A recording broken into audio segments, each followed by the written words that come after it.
liberal asshats.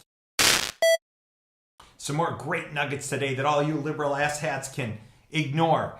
First off, we have Terry McAuliffe, a longtime Clinton supporter.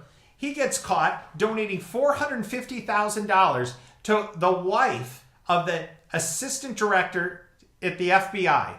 You got that right. What was he in charge of? The email investigation. So Terry McAuliffe donated $450,000 to that guy's wife when she was running for office. Let's also add, different topic, that today Hillary Clinton was directly tied to these thugs that were dressed up like ducks being sent to Trump rallies to incite violence and fights. That's the kind of thuggery and the type of stooge you must be to vote for someone like that. Ignore the last 8 years of malaise and no economic growth. Ignore the fact that in the last quarter, all the jobs were in the bar and restaurant industry.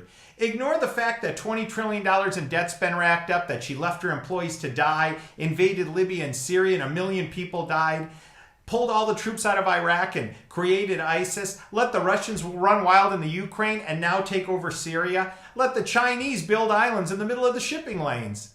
Don't worry about any of it. Oh, let's not forget about North Korea and their nuclear program. Oh, that's right. Her husband started it when he sent the jackass Jimmy Carter there and gave them nuclear reactors and said, as long as you don't use them for weapons.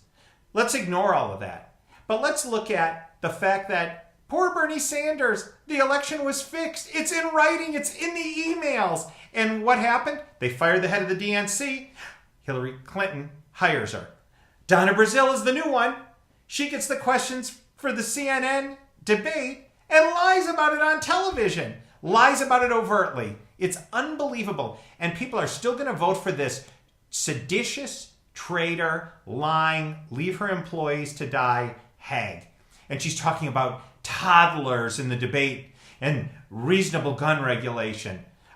Sorry, honey, gun regulation hasn't worked in Chicago, and there was already regulation to not leave your weapon laying around when you have a baby. So let's pull our heads out of our asses and not vote for 8 more years of disaster. Oh, by the way, the Barack Obama Medicare, Medi-Cal, Meta program, double-digit increase in premiums.